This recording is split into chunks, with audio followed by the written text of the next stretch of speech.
In this presentation, we're going to be talking about growth mindset and descriptive language. Here are the mentor texts we're going to be using, and the list of all the books will be included in the description. If you don't get right the first time, you can always try again. That is what growth mindset is all about. You believe your brain is a muscle and it's going to get stronger with practice and even when it makes mistakes. On my book, Bella's Recipe for Success with Geraldine Rodríguez, Bella wants to discover what she is good at, but she's going to discover instead that to be good at anything, you must keep practicing and learn from your mistakes and don't quit. In the book La Mala Suerte, The Bad Luck is Following Me by me and Carlos Velez Aguilera, Miguel believes La Mala Suerte is following him. That's when he starts to really fail at his tests, at his soccer game, and many other things because he has this negative attitude. He's going to learn that a positive attitude and determination can change things around. In this book, The Most Magnificent Thing by Ashley Spires, the character will get really frustrated when she's trying to build her magnificent stuff, something magnificent. But she will learn that sometimes we need a break, a walk with our dogs, and a new perspective to see that yes, we can do it. In this non-fiction book from Sara, Andrea Fajardo, and Juana Martinez-Neal, Alberto Salas, a scientist from Peru, he's gonna go through a lot of struggles, a lot of challenge, but he will never quit his quest to find different species of potatoes.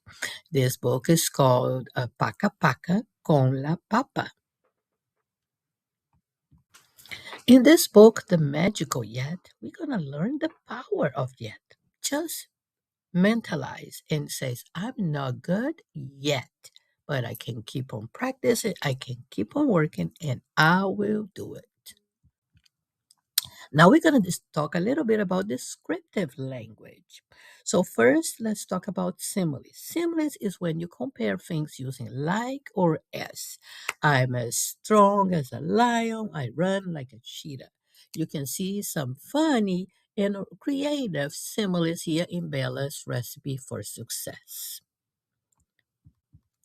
Metaphors is when you compare the two things, but don't use like or as. So instead of saying, I am as strong as a lion, you just say, I am a lion.